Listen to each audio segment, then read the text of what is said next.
ukuthi ukhona usisibonisiwe nomantsheni engazi ukuthi bazoba khona yini. And then to share in the entire screen. Right. Okay.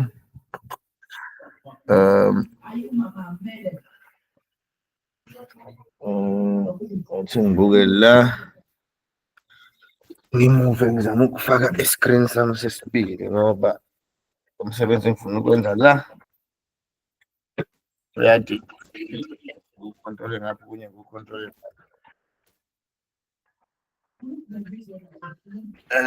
Kuncane nje esizokwenza namuhla kodwa kune-impact enkulu.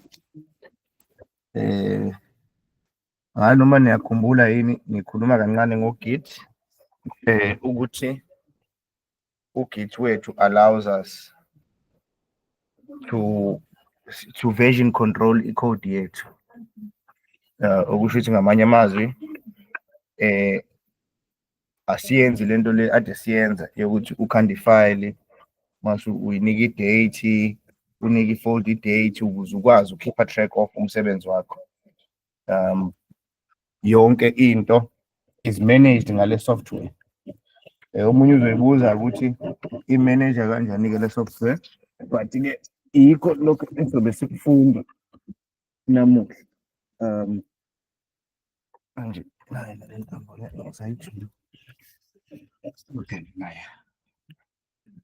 yikho lokho esizobe sikufunda namuhla. Ngifaka la.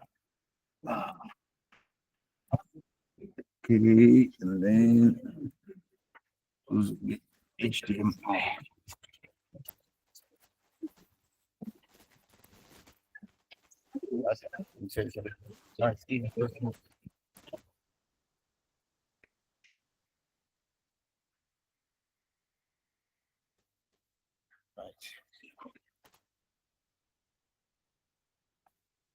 Okay. Right. Kube nenhlahla ukuthi kuqondane nokuthi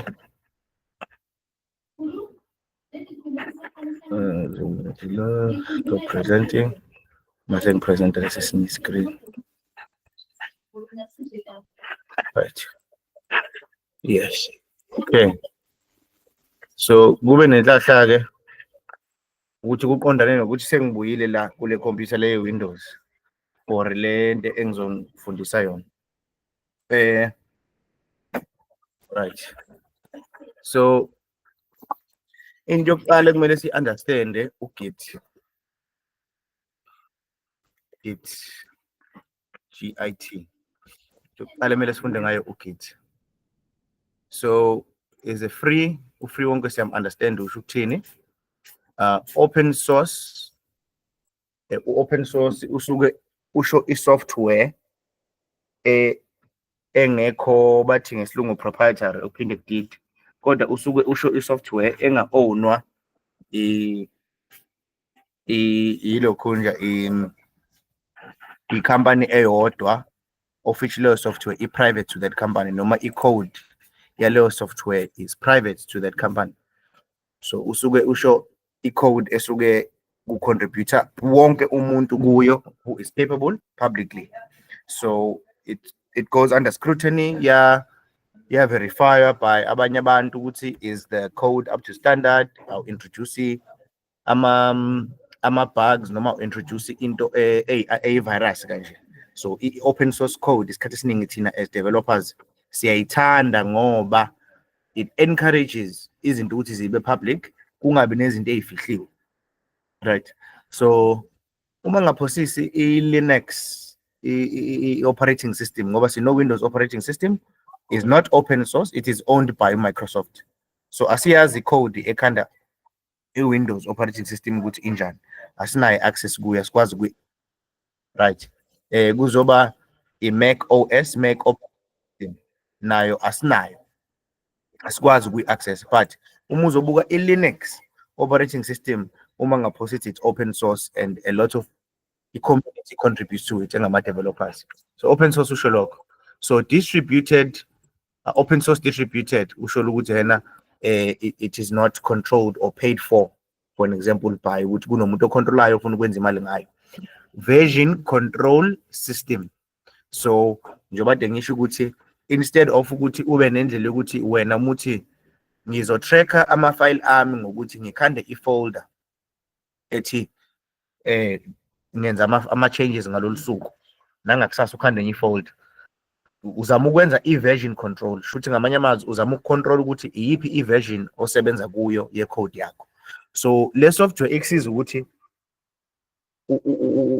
ucontrole ama-versions osebenza ngawo ngaphandle uhlezi ucreate ama-files amasha. Sorry, so bathi-ke the system is designed to handle everything from small to very large projects with speed and efficiency. So ikuvumela ukuthi wenze ngokushesha futhi ngokukhathula ama-projects wakho kwa-manager i-version control yakhona, ama-versions akhona. So I'm sure nike nabona as ngisebenza kwi-code, bengivele ngenza i-code nganenzela ama-examples kancane ngathi git bani git add, git bani ngathi git push. Same time i-code yami bisi online, okusho ukuthi enye i-developer iyakwazi ukudonsa i-code yami isebenze kuyo, siyakwazi ukucollaborate. Yenza ushintsho i-push, ngilibuka ushintsho elenzile, nami ngenza ushintsho ngi-push online again, yabo. So yenza kube lula from a very small project to a very big project. So ithi-ke kuyinto ekumele siyi-download. So uthi download for Windows. Uma ungamboni lo-download la, kodwa nje uma ugooglishe wathi git bayakuvezela, noma ungene kwi-website yakhona, website ethi git-scm.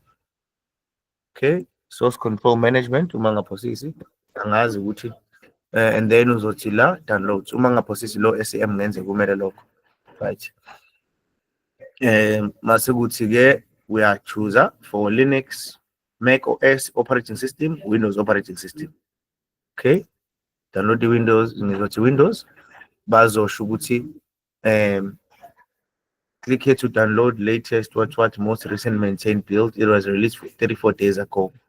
Click here to download la. So ngiyaklicka and then izongivezela-ke sengifuna ukuyi-download. So ungayi-downloada noma kuphi. So for example, i-folder yakho yama-downloads uthi save, right? Ya-downloada. So mase downloadile silinde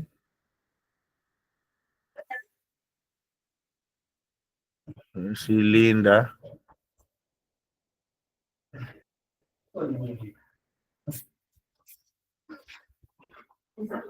Okay, almost done. Download i-software kufana nokuthi download i-app. So ku-Windows ama-app aba-.exe ubuzobona kube bengenza kwi-MacBook bekuzoba u.dmg, yabo into kanjalo. It's just a file type njengoba ngihlezi ngisho ukuthi labo .exe bani bamele i-type ye-file. Okay, ngivule la i-folder yami lapha enangizane khona, nayi git 2. bani ihambisana nale ngidownloade la. So ngizothi-ke open. So sengivula le file ade ngiyi-downloada, sekumele manje i-install angithi. So okay, ngizothi no, ngoba iyangibuza ukuthi ngi-installe, ngithi no ngoba ngifuna ukucontrola la, uthi stop. Noma ngifuna ukwenzani, ngifuna ukuthi lesa screen lesi si-extended sibe u-main screen ngoba ngifuna ubone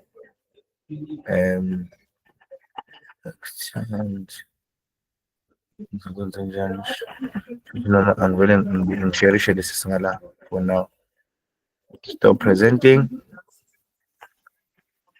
Okay, ngizobuyisa lola, ezansi. Okay, and then ngithi share, enter screen 1. Okay, so ngisharisha my main screen ngoba ngifuna ukuthi ubone uma sengilokho nje. le message ezovela. Okay, cool. Sengithi install. Na i-message nijwayele. Do you want to allow this app to make changes to your device? So bayasho ukuthi verified publisher, Johannes Banbani, Shindelin, file origin, hard drive on this computer. So ngabuka more details bazosho ukuthi i-program izo-installeka ikuphi njengamanje. And then usho ukuthi yes. Right? So si-installa uGit manje. Silinde sibone. Okay. Nakho uyabona kuyavela la. Yes. Okay. Please read information before continuing. So bayachaza ke free software what uzokufunda ke lokhu ke muthola isikhathi ufunde. Right? Funde. End of terms and conditions must you install. Right? So mina benginaye kuGit bengino 2.50 sekuinstalleka u2.51.0. Isa installer nje. I-computer uma uyisebenzisa ayingakwethusi zinika isikhathi ukuthi lokho kusuke kuvela kwi-screen ukubuka ukuthi kukhulumani noma ukubuzana ungadidwa izinto eziningi angithi yabona nali ibhokisi engilinakile livelile. Okay, lifunani elibhokisi.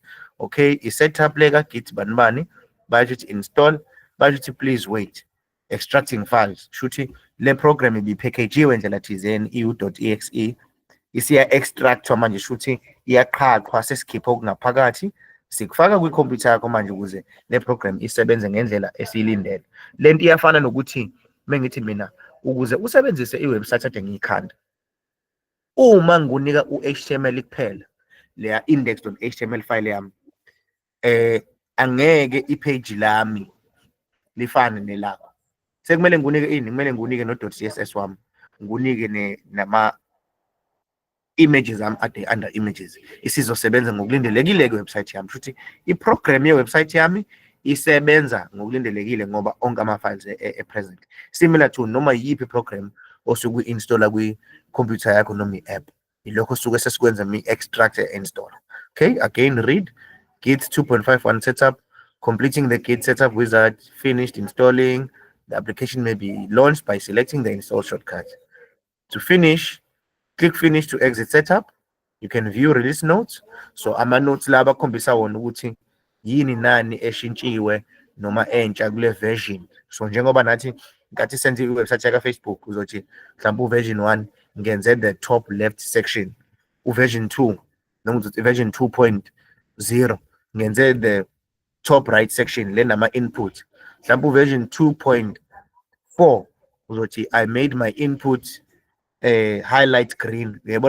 So as ucode urelease i-version yomsebenzi wakho you can give it version numbers. Akusiyo into yomlingo le sukuhambisana noshintsho osukulenzile. So ama release notes hambisana noshintsho olenzile. So mina into engizocela ukuyenza susa lo view release notes angifuna ukwafunda wena ungawafunda mothanda mase ngiclicka ufinish angingampress lo ngithi finish. Okay, sengiqedile ukum-install sengingayidelete le file. Right, so delete sengiyidelethile le file. Okay, ngivale la mhlawumbe ngize la ngithi search ngathi ngi-install uGit sengithi manje Git sengiyamsearch ngibona ukuthi khona nakho Git bash app. Right, I think it's open file location just to see when install kuphi. You must be curious. Nakho Windows start menu programs Git. So ama files are installekile uGit bash, Git cmd, Git frequently asked questions, Git GUI, Git release notes. Mina ngifuna uGit bash. So ngathi ngimsearch la ngithi Git uvela uGit bash. So sengizothi open. So mengithi open. Right, so okay sivulile nakho siyasho ukuthi scum at msi min g64. Right, so lokho esekuvulekile la lalani ngilalele kahle kuthiwa i-command line. Shuthi uma kuyi-command line shuthi uline no line ubhala i-command. So for example, uma ngithi mina nayi command ngizothi mina echo mase ngithi nangizane $, ngithi home, right? Angithi ubonile ngithe mina echo ngase ngithi $home. So home ngiyazi ukuthi mina uyini, ngeke ngikuchazele, ngifuna nje ubamba ukuthi ngithe mengiyibhala le command ikhompyutha yangibuyisela something, ikhompyutha yami ingitshelele yathi C user sikhumbuzo. So umuntu mengaqagela la u-echo usho ukuthi echo wisha into ethile, ngitshele lokho okulandelayo ukuthi kuyini i-value yakho. So uhome mengifaka u$, shuthi ngithi mina ngoba mengithi mina echo, buke la mengithi echo home ubuye uhome, shuthi igama nje uhome, kodwa mengifaka u$, ngiqonda ukuthi lo home lo kunento akayiqukethe yini akayiqukethe. Uhome awukho random, ingoba specifically mina ngiyawazi one, asezugxila lapho. Into ebalulekile okumele uyazi ukuthi ubhala ama-commands, shuthi usuke ukhuluma nekhompyutha yakho ngokwama-commands instead of ukusebenzisa i-mouse, right? Nokusebenzisa, angazi ngizothi i-keyboard, but i-keyboard ngiyayisebenzisa, but usuke ukhomanda, bhala izinto oyikhomanda kwikhompyutha yakho ikubuyisele something back. So ngicela ukumvala lo, ngize la, so ngithi for example nje ngizothi pwd command leyo engiyaziyo from ikhanda lami njengomuntu oyi-software developer, u-pwd kusuke ungitshengisa ifolder engikuyona. So u-ls uthi list, uyangilistela into ekule folder engikuyona, so ngiyabona ukuthi nawo onke ama-folders, yabo. So 3D object, app data, application data, cookies, desktop, documents, downloads, favorite. So ithuluzi eli-powerful leli as i-developer ukuthi uyalisebenzisa uku-interact nekhompyutha yakho ngendlela amanye ama-apps angeke kwazi ukukuvumela. So for an example, u-file explorer wakho uthi mevula ama-files awukhombisi yonke into esuke ikhona, yabo. So kodwa ke i-command line allows you to see everything. This is ususondela kakhulu kwi-language ekhulunywa ikhompyutha le, rather than ukusebenzisa ama-apps, right? Right, so ngishayo enter njengamanje, noma ngizothi control R noma ithi control K, control K, ngishayo enter baba baningi, ngithi control K akwenze lutho. Bengifuna ukuthi ngithi right click, okay, ayingivumeli, ngisengajwayele uMac OS. Okay, so mengithi ls, uyakhumbula ngithe ls ngabona onke ama-folders ami, bese ngithi cd, u-cd umele ukuthi hamba ongena kwi-folder ethile, kumele unike igama ifolder yakho. So ngithi mina cd njengamanje, so mengibuka ama-folder ami kathi ngithi ls ngiwabone onke, ngifuna ukuya ku-desktop. So ngizothi cd desktop, sengingenile. So sengiyabona la, so isikhathi esiningi lo squiggly line usuke usho i-home, uma kwi-command line usuke kwi-home folder, njengoba uyibona dithi sibanibani user sikhumbuzo, is my home folder. Shuthi kwi-home folder yami kuna wonke ama-folders aphathelene nami, hambisana nami, ama-files yini. So it's important when you are sharing i-computer nomunye umuntu, ngale nkathi u-create a new profile kwi-computer, uthi log in as usibanibani, usuke umuntu eya kwi-home folder yakhe, right? Sengiku-desktop, angazi noma abantu bayabona la, khona nje ukuthi ngizume, yes, sengizume in, yes, ngizume in ukuze abantu babone. Ngizo-maximize i-screen, hayi lo, yazi yangicasa lento, ngifuna lokhu, ngikwenza. Okay, so mengithi pwd njengamanje, ngiyabona ngiku-C folder, users folders, khumbuzo folder, desktop. So mengithi ls, ngilistela yonke into ku-desktop wami. So ngithi yabona, NLA help, NLA tutorials, izithombe, ama-folder lawo enazi ukuthi ake sasebenza ngawo. So mengivula la file explorer yami, for example, ngize la ku-desktop, angithi yabona i-app le ekhandelwe ukuthi kube lula ukuthi ngi-interact ney'nto zami. Angithi yabona mengithi desktop la, izithombe, NLA help, NLA tutorials, i-app leya, same thing. uGit is an app, but ngikwazi uku-interact nawo through command line. So sengizothi-ke, for an example, mkdir make directory. So i-directory folder ngenza isibonelo, let's example folder, mkdir example folder. So mase ngithi mina ls i-command engikufundisa yona ethi ngilistela yonke into elapha engikhona njengamanje. So uyabona nangu example folder kade ngimkhanda NLA help, NLA tutorials, izithombe. So i-folder sengiyikhande ngenye indlela obungayazi. Ngangishonga ukuthi right click ngathi new folder. Ngisebenzise i-command line. So ngisebenzisa ama-commands. Ungawafunda kama-commands online, but angizukugxila kuwo. So nangu example folder mengingena akunalutho.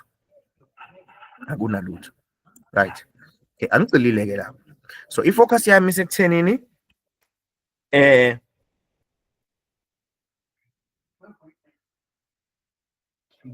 wena une folder yakho kade usebenza kuyo wenza ama-tutorials. So example folder for an example. So ngizothi ls une folder mhlawumbe ubuyikhandile ngendlela ejwayelekile nangu example folder. Seza la ngathi right click ngathi new ngathi text document ngathi index.html. Right, ngenza isibonelo une folder nje A1, sikhuluma ngefolder A1 ukuthi kuphi anginendaba. Igama le folder yakho ine file ngaphakathi ekuthiwa index.html. Okay, bear with me.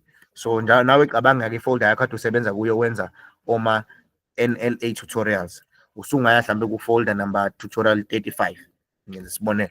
Okay, so ngenza isibonelo sengiya ku folder number 35 manje.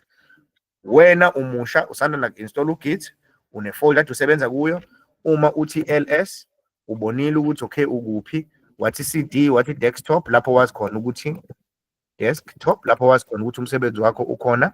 Wafika kwi desktop wase uthi ls, wawubona umsebenzi wakho ukuthi ukuphi ku example folder, mase uthi cd example folder underscore folder, sengingenile khona. So iyangitshela i-command line yami ngila ku desktop example folder. So sengithi ls list for me into khona index.html. Right, so unoGit une folder usebenza kuyo wenza umsebenzi. So siyenza kanjani ukuthi lo msebenzi wakho ube version controlled? Sesenza ke i-purpose kaGit. So i-folder osukukuyo osukusebenzela kuyo unoGit, uthi uma usukuyo leyo folder ngokwe command line uthi git asibuke simesithi git init. So git init usho ukuthi git initialize. So sebeyasho bathi initialized empty git repository in C users example folder dot git. Okay, and it's ls HTML. Okay, mengivula la ona la na ifile yami na i-folder yami entsha ethi .git igama layo.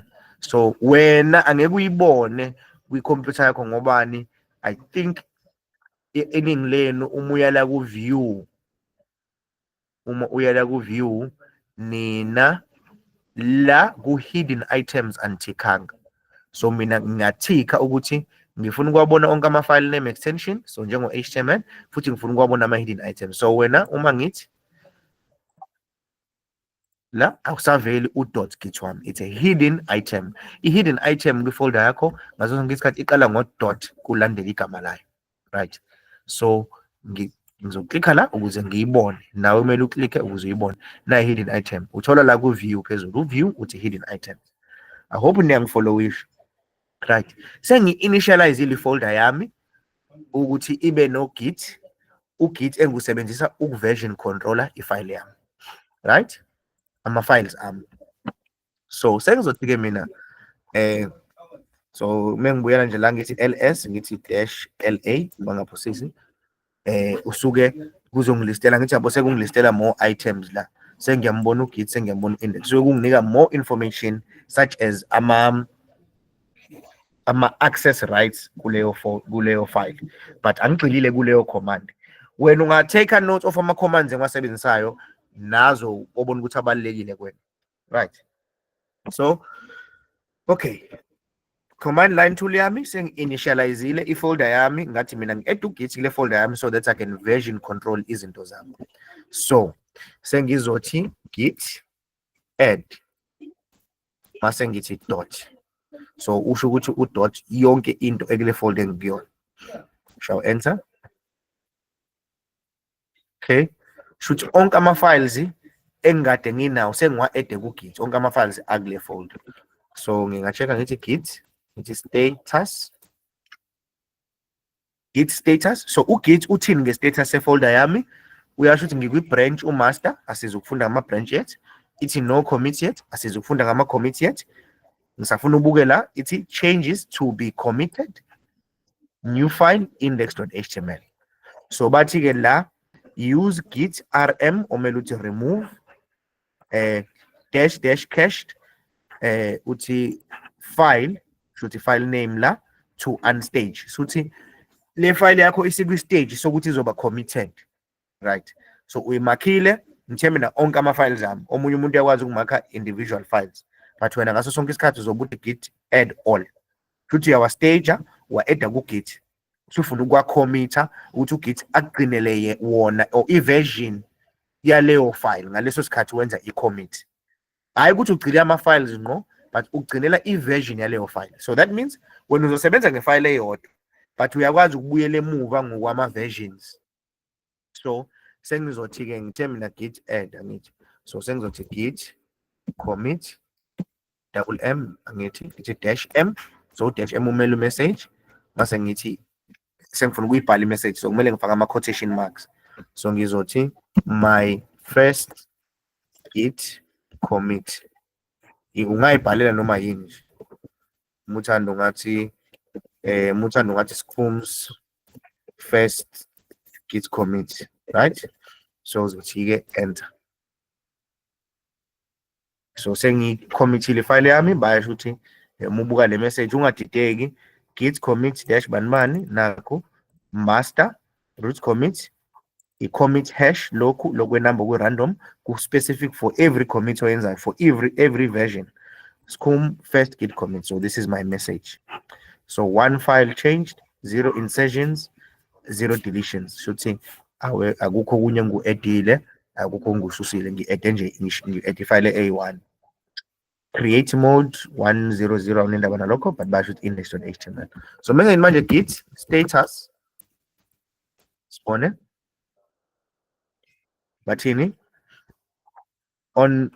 So git sekuthi manje on branch master sekuthi nothing to commit, working tree is clean, okusho ukuthi alukho ushintsho engisalenzile kwifile yami. So uma ngiza la ngivula le file ngo-Sublime,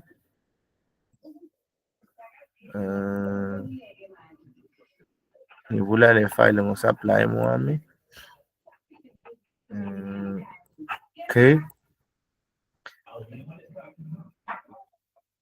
right. So mengivula le file le ngo-Sublime, no mase ngithi mina HTML enter, ngithi mina hi, right, control save. Okay, ngibuye ngize la ku-git wami, sengithi manje git status. Bathini-ke manje ngisaku branch master changes not staged for commit. Shuthi ama-changes ami angakawa stage ukuthi ngifuna ukwa-committer. Bathini-ke use git add banibani, update will be committed, git restore to discard changes in working directory. Shuthi uma ufuna ukususa ama-changes osuwenzile kwifile yakho. But no changes added to git commit, git add or git commit A. So awekho ama-changes engisathi ngifuna ukwa-commit. Iyawa-detect ama-changes, but awekho mina engisawa-stagile ngathi lawa ngifuna ukwa-commit. So to commit lama-changes engiwenzile, so sengizothi git again, ngizothi add, ngithi dot space dot enter. Right, so mangithi git status manje bangitshela ukuthi modify ifile yami u-index.html. So mase ngithi git commit dash space dash m sengiyasho ngithi mina new content for my file mengithanda, right? Okay, one file changed, 11 insertions. Siyabona lo insertions ekuqaleni ukuthi kumele ini shothi kunama line awu11 engiwa-edile kwifile yami, le file yodwa engiyishintshile. So ngicommithile, right? Phinde ngibuye la again, so ake sithi ngiyawususa lo line lo, sengiwususile. So uma ubuka la la sekuyaqala uba nalento ebomvu le la, ngoba ngisebenzisa uGit, uSublime seyakwazi ukubona ukuthi luphi ushintsho sengilenzile from the previous version of my file to my new version. So bengithi mina la, so ngisuselwa line angithi mase ngithi la h1 mase ngithi mina this is my new line, control save. So again uma ubuka la kulo oyelo lo wami lo uyakudetecta uGit ukuthi ngi-ede uline omusha, right? Nala mengenza ushintsho la ngithi tab la uGit lo detectayo la ukuthi khona into engiyishintshile ngale file. So there's it's a different version kule ebenginayo. So mase ngithi control save, ngibuye ngize la sengizothi git status, sibone ukuthi status sami saGit isithini, bayasho ukuthi I modified the file, right? Sengifuna ukuyi-add ke kuGit ukuthi ngicela ama changes ami Git uwabambe, khona into engifuna ukuyenza ngangifuna ukwa-commit ku. So ngiqale ngiyamtshela uGit ngithi git add wamumathe lama changes ami. Okay, ufuna ukwenzani ngalama files? So ngifuna ukwa-commit, git commit dash m message ngithi mina I added a new line, phinde ngifake i-quotation mark, enter. Okay, so siyabona ke manje 1 file changed, 3 insertions, 4 deletions. So uma ubuka la ngi-add space la, ngi-add space la, ngi-add space ngadelete lo line adu lapha. U-interpreter ngendlela yawo ushintsho engilenzile, but enye into angingayivuli ini, angizani igoli izokudida, but bamba lokho khona ukuthi iya-detect ukuthi kushintsheni kwifile yakho, right? So njengamanje ngithi mina git commit, angazi noma ikhona into kanje,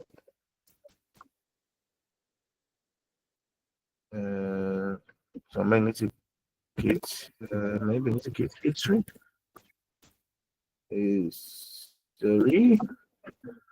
mhlawumbe command engekho, but ake sibone ukuthi, so mengithi git dash help ngibona ukuthi ngingayithola ne-command.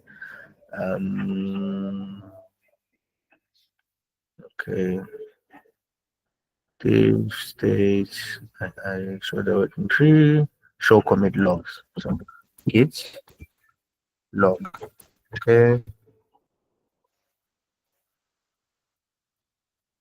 right. Okay, so ngithe git log, so author lokhu ngisazokufundisa ukusatha kanjani ukuthi ibone ukuthi author uba owenzela ama-file, but nayo commit yokuqala, I added a new line, new content for my file, first commit. So nayo yokuqala nginga-add i-content, nginga-add i-new line. So ngiyakwazi ukubona i-history yefile yami ukuthi bekwenzakalani, but even namanje ngisasebenza ngefile A1.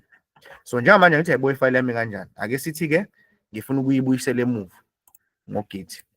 So ngizothi mhlambe let's say git restore, mengithi git restore, khona ukubona ngizothi git restore, ngizothi git restore, right, ngizothi git restore, ngithathe nayi commit hash new content for my file, ngifuna shoot ifile yami ibuyele kule commit le. So let's see if that's gonna work. Paste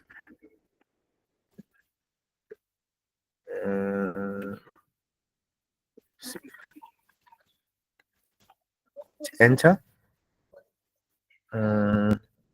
So I think it's a rollback uma ngaphosisi ukuthi git back to git rollback to commit. Okay, just 1 minute la confirm it. Git revert, git revert. Okay, so git revert usually reverts your latest changes without adding anything. So I'm making it like git revert. And then uyakwazi ukufaka i-commit. Okay, so ngizothi git revert, ngithi paste le commit hash, so ngithi mina revert le commit le new content for my file le hambisana nayo i-commit nayo i-commit yesithathu. So sengithi enter. Okay, could not revert new content, merge conflicts. Okay, urevert uthi urevert usuke uthi hamba uye kule commit le oh no, usuke uthi susa ushintsho lenziwe le commit. So obviously commit yakho mise emuva kakhulu kuzo conflict. So into elula ukuthi u-reverted your latest commit.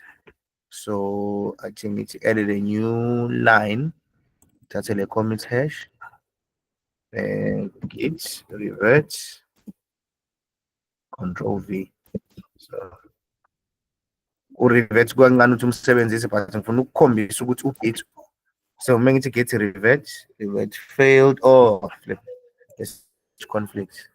There's a merge conflict, so I need to undo. Yeah, undo. Shift. Right. Okay. I can't see. Revert failed. Git status.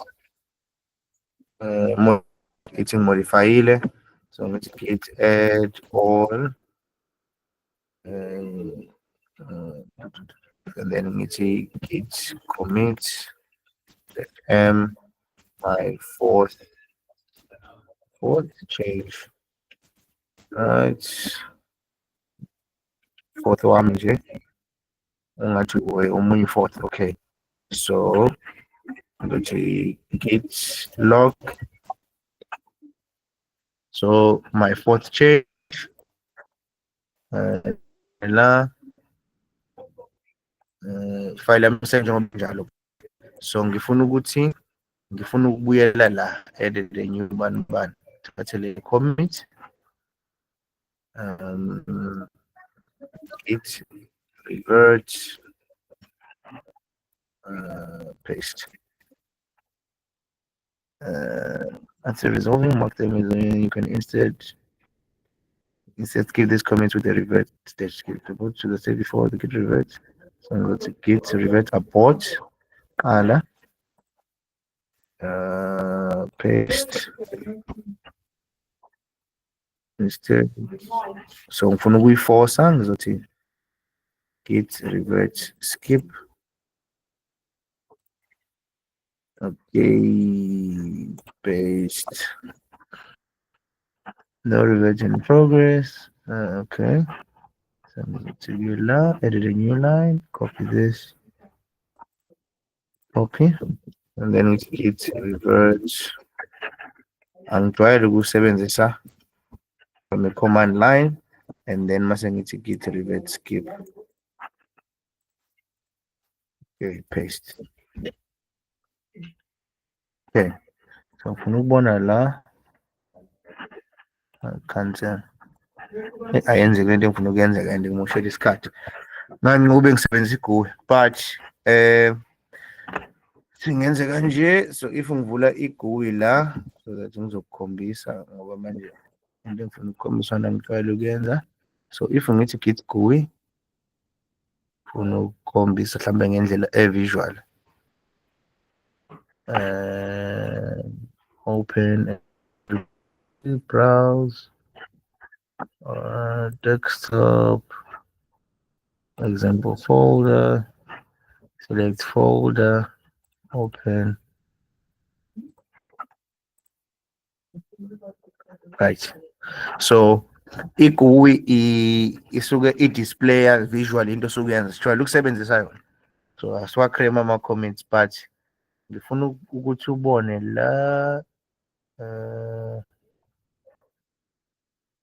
you can revert changes, each files to commit, amend last commit. So ama-changes usukwenzile uyakwazi ukwa-amend. So i-branch, repository, okay. So for an example again, if I'm changing this, edit, control save, ngibuyela kwi-GUI yami, rescan, scan ifile yami. So isiyasho ukuthi modified, not staged. So this new, so iyasho ukuthi now la into engideletayo ngithi yabo ithi minus, ithi plus. So uyawubona loya plus minus ade uvele eqaleni to qhamuka. This is the way uGit interprets ushintsho osukulenzile. Right, modify, not change. So uGit tracks ukuthi ushintshe ini wa-edda ini. Okay, so sengingathi manje stage changed. So ngistage ama-files ami kufana la git add. Mase ngithi commit message. So kumele ngifake i-commit message ngizothi my 5th commit, right? So ngithi commit, sengicommithile ushintsho lami. So lento kodwa engifuna ukukhombisa yona ithuluzi lika-Git is important. So ngeke ngikwazi uqeda iclass engingakayenzi. So kumele ngizame ngayo yonke indlela ukuthi ngikukhombise yona, right? Lo revert change lo iwona engifuna ukusebenza ngawo. So ngizothi revert changes shuthi undo ama-changes ade engiwenzile, right? So to commit, to revert changes, or ama-change masuwa stage ile ngekho. So uzothi rescan awukho okushintshile.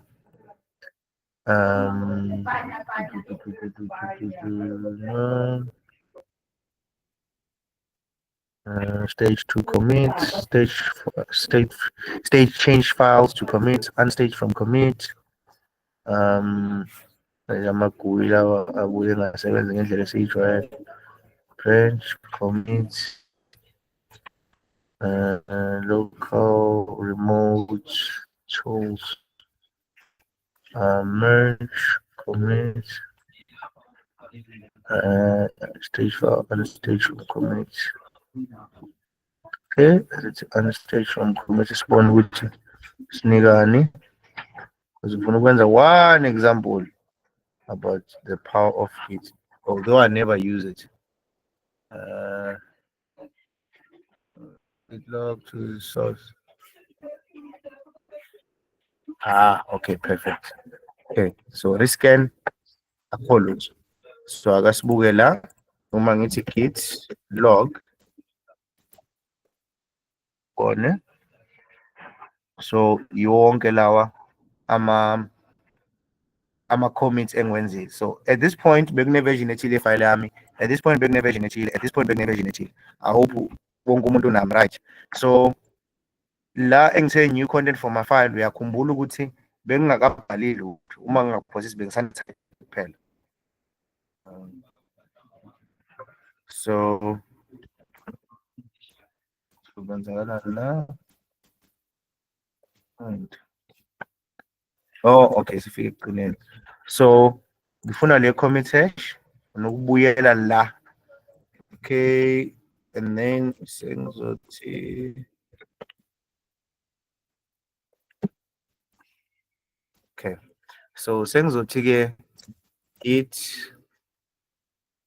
reset dash soft my commit hash. Let me paste. C451. Okay, right. Okay, that was successful. So angibuka ifile yami manje.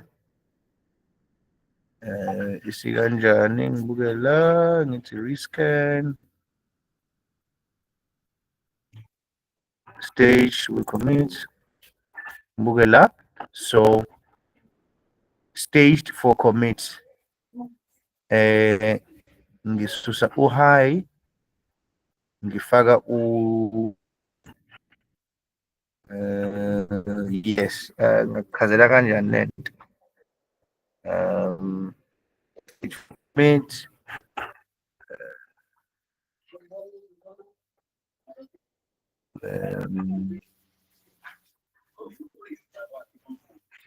yes, so let's see, git reset hard. Git reset hard. Yes, okay. So local we git reset hard to e-committed till head is now at whatever. Okay, okay, perfect. Now phone. So thing going all over the loop. So into bengifuna ukukhombisa yona specifically ngogate is that ushintsho noshintsho engilenzayo kwi-file yami ngiyakwazi ukuli-commit-a with a specific commit message. Mhlambe ngizosho ukuthi okay, bengenza tutorial 1, tutorial 2, tutorial 3. Sengifuna ukubuyela emuva to a previous version. Yabo, anginawo ama-files amaningi, angeke ngiyoklikha i-folder ngiyidinge i-file engangisebenza ngayo ngo-tutorial 3. So what do? You use ugit ukuthi uthi git cela unginike ama-commit logs. So ukuthi nkathi ngikhomithe nini ngathini ngale commit ebengiyenza, and then uzokunika a unique number, a unique string, shooting nje ama-characters are-unique. I-commit ne-commit ayifani noma i-message ungayenza ifane, but i-commit hash ayifani, kuthiwa i-commit hash lento. Uzokunika i-commit hash e-unique to le message yakho nama-changes athile. So uyakwazi ukubuyela kuyo uthi, for example, git reset uthi -- hard, futhi iyaphoqa ukuthi discard all the other changes ebengiwenzile ubuye uze kule commit le. So ngifuna ukubona ama-changes ami ngalesikhathi ngenza i-commit enale hash. So again mengithi mina git log, right, isibuyele manje isithi my first commit, ngoba manje ngi-undo everything ngabuyela.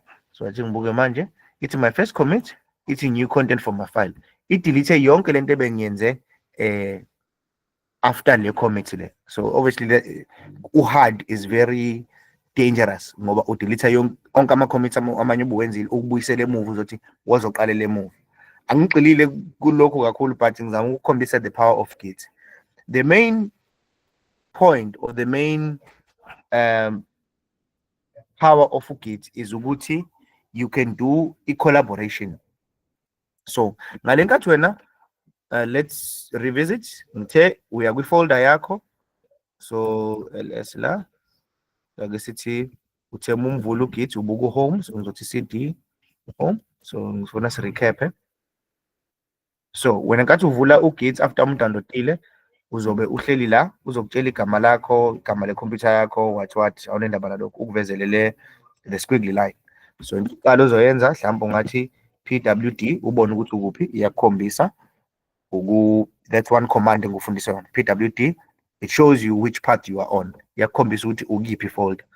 And then uzothi ls, so ls imele ulist, so iyakulistela ama-folder akule part okuyona. So uyawabuka ama-folder akho wena ucinga i-folder oyaziyo ukuthi inomsebenzi wakho wale program esenzayo. So kimi ngiyazi ukuthi u-desktop, ngiyayibona la u-desktop, ngiyambona la u-desktop, right? So sengizothi cd desktop, capital letter D, desktop. Sengingenile ku-desktop. Okay, cd is a new command engufundisa yona. U-desktop is your folder noma yiphi. So mengithi ls list again what is inside desktop, ama-folder ami ngokuhluka kwayo. Mina ngifuna i-folder ebengisebenza ngayo umsebenzi wale program. So ngizothi cd again, base ngithi example underscore folder. Oh, wrong because ngiketshe u-e. So ngithi arrow la ngifaka u-e wami. Example folder, right? Example folder, mase ngithi ls. So ngiyabona umsebenzi wami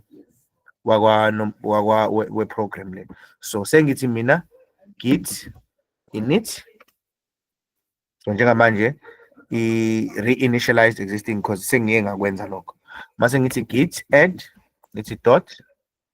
So add onke ama-files ami, right? Add onke ama-files ami ku-git. So mase ngithi mina git commit -m for message, ngifake i-quotation mark, ngisho ukuthi mhlampe my first commit, right? Ngithi enter. On master branch, nothing to commit, working 3 clean because alokhu ushintsho ngilenzile, kodwa kuwe izokukhombisa something else. So ngizocela ukuvala la. Those are the commands ozowasebenzisa after udownload ugit wawuvula. Engizofuna ukuthi uma sicheckana ngolwesithathu kube ukuthi uhambe waze wafika la ekuthenini you've committed your work. So mengithi la history, ngibona my command history. So na ma-commands akho ngizowakopisha ngiwafake ku-WhatsApp wethu. So pwd uyakukhombisa ukuthi yiphi ifolder kuyona, u-ls uyakulistela izinto ezikuleyo folder, u-cd uyahamba uyongena kwi-folder ethile oyibonile ofuna ukusebenza ngayo, u-ls usuyamazi wenzani, cd ungene kwi-folder enomsebenzi wakho, uthi ls uma uthanda ubone izinto ezikhona ube nesiqiniseko sokuthi yizo zonke izinto engiyidingayo, mase uthi git init, git add, mase uthi git commit -m, ufake your first commit, your commit message between ama-quotation marks. Ama-command ka-git awu-3 esiwenzi kuphela okumele ufocus kuwo. Konke lokho kunye is standard pwd, ls, u-cd ama-commands a-standard uma usebenza ngocomputer from a command line interface. Kushiwo njalo uma usebenza kwinto emnyama kanje. I'm sure nike nikubone lokhu menibuka ama-movie ningazi kusuke kwenzakalani, ubona nje umuntu ukuthi uyahacka wenzani, but kusuke kusetshenzwa nge-command line enza ama-commands to access i-computer on a basic level ngaphandle kokusebenzisa i-app ethile. Ngicela ukushiya la for today. On ngolesithathu sizobe after wonke umuntu ngenze sure ukuthi usekhomithile umsebenzi wakhe, so bese siyo-create-ke i-account ku-GitHub. Mase si-create i-repository, mase siphusha umsebenzi wethu manje uye kuleyo repository ngolesithathu, and then ngolesihlanu sizobe-ke siya ku-GitHub kwi-repository yethu, sesiyenza ukuthi ibe accessible publicly. I-repository yethu as i-website, ama-files ethu abe accessible as o-HTML bethu, o.html bethu meku-index u-index. I hope ukuthi sonke sisethombe esodwa. I highly recommend, highly encourage abantu behambe beyoyibuka le video to understand ukuthi sifike kanjani kulama commands ngizowapaste kwi-group yethu. Sibekezelelane, ngiyazi sekusingena kwi-section enzima, but imibuzo mina nayo ningibuze, I'll try as much as possible ukwenza sure ukuthi niya-understand. Ngiyabonga. Nisekhona kuyezwakala?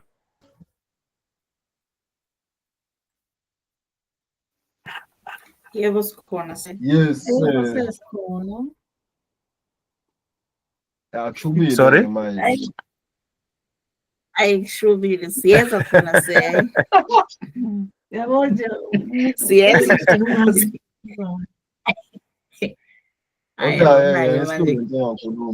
Ngiyangizwa.